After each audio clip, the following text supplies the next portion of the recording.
this is what happens, okay?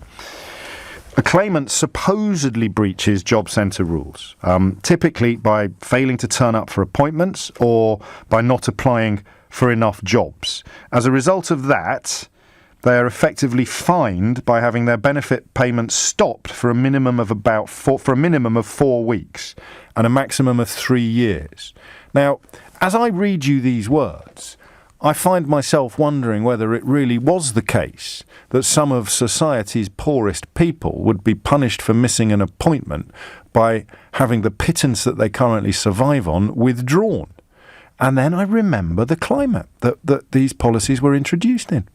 I remember sitting here and hearing decent people completely persuaded that everybody on any form of unemployment benefit was some sort of Jack the Lad character living it large at taxpayers' expense.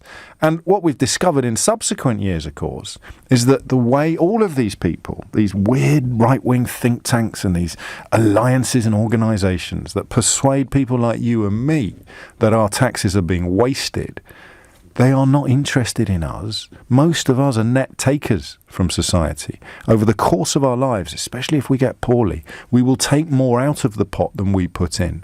So the people that drive these think tanks, the people that drive these ideologies, the people that sponsor these politicians, they're the ones who hate having to see their fortunes going in tiny part, usually, towards looking after ordinary people.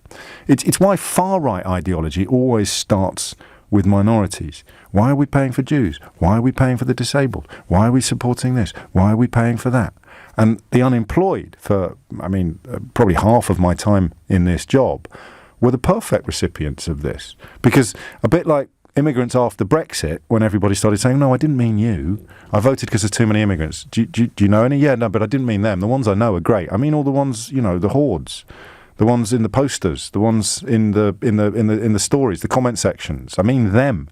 So that happened first. We should have seen the welfare state as almost a rehearsal for that kind of rhetoric. Because when we talked about unemployment benefit, we very rarely meant our dad or ourselves. We always meant that fella who's knocking around with your sister-in-law, who's been signing on and working. Do you see what I mean? There was just this perception.